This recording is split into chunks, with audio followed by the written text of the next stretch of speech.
दुनिया में 7 महाद्वीप हैं। इन महाद्वीपों में अफ्रीका भी शामिल है, जो एशिया के बाद दूसरा सबसे बड़ा महाद्वीप है। अफ्रीका की जनसंख्या दुनिया की कुल आबादी का 17% से भी ज़्यादा है। संयुक्त राष्ट्र के अनुसार अफ्रीका में 54 देश हैं। इन देशों में दक्षिण अफ्रीका भी शामिल है। यह अफ्रीका का 9वां सबसे बड़ा देश है। यह अफ्रीकी महाद्वीप के दक्षिणी सिरे पर स्थित है, इसलिए इसका नाम दक्षिण अफ्रीका पड़ा। दक्षिण अफ्रीका एक पर्यटक आकर्षण स्थल के रूप में कार्य करता है और यह अपनी शिक्षा प्रणाली के लिए भी जाना जाता है।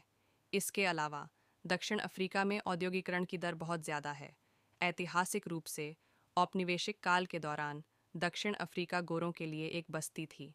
दक्षिणी अफ्रीका के अंदरूनी हिस्से में कई लहरदार पठार हैं, जो दक्षिण अफ्रीका, नामीबिया और बोत्सवाना के अधिकांश भाग को कवर करते हैं और मध्य अंगोला तक फैले हुए हैं। इसके साथ ही झाम्बिया और जिम्बाब्वे में ऊपरी इलाके हैं। तटीय पहाड़ और ढलान जो ऊंची भूमि के किनारे हैं। उत्तरी मोजाम्बिक, दक्षिण अफ्रीका, नामीबिया, अंगोला और मोजाम्बिक जिम्बाब्वे सीमा पर पाए जाते हैं। तटीय मैदान मोजाम्बिक में हिंद महासागर और अंगोला और नामीबिया में अटलांटिक महासागर से सटे हुए हैं। कालाहारी रेगिस्तान दक्षिणी अफ्रीकी पठार का केंद्रीय अवसाद बनाता है। इसकी ऊंचाई ग्रेट एस्कैरपमेंट तक बढ़ जाती है, जो झाम्बेजी नदी से अंगोला तक लगभग एक अखंड रेखा में पठार को घेरे हुए है।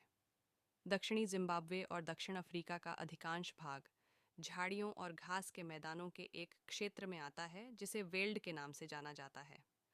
वेल्ड के दक्षिण पूर्व में ड्रेकेन्सबर्ग रेंज है, जिसमें इस क्षेत्र की सबसे ऊंची चोटी लेसोथो का माउंट एनटलेनियाना 11,424 फीट 3,482 मीटर शामिल है। नामीबिया में तटीय सीमा में बेहद शुष्क नामीब रेगिस्तान शामिल है, जो दक्षिण में पूर्व की ओर कालाहारी के विशाल रेतीले विस्तार में विलीन हो जाता है। दक्षिण अफ्रीका का इतिहास लंबा और विविधतापूर्ण है। इसमें प्रागैतिहासिक काल पर आधारित कई उल्लेखनीय घटनाएं हैं। उदाहरण के लिए 3 मिलियन ईसा पूर्व के दौरान दक्षिण अफ्रीका पर ऑस्ट्रेलोपिथेसिन का कब्जा था, जिसे टाउंग चाइल्ड के नाम से भी जाना जाता था। यह आधुनिक मनुष्य के सबसे करीब का सबसे पुराना होमिनिड था। इसके अलावा मध्य पाषाण युग 2 लाख ईसा पूर्व के दौरान दक्षिण अफ्रीका में सबसे बड़ा और सबसे हाल ही में पाया जाने वाला ऑस्ट्रेलोपिथेकस पाया गया था, जिसके जबड़े, खोपड़ी और दांत मजबूत थे।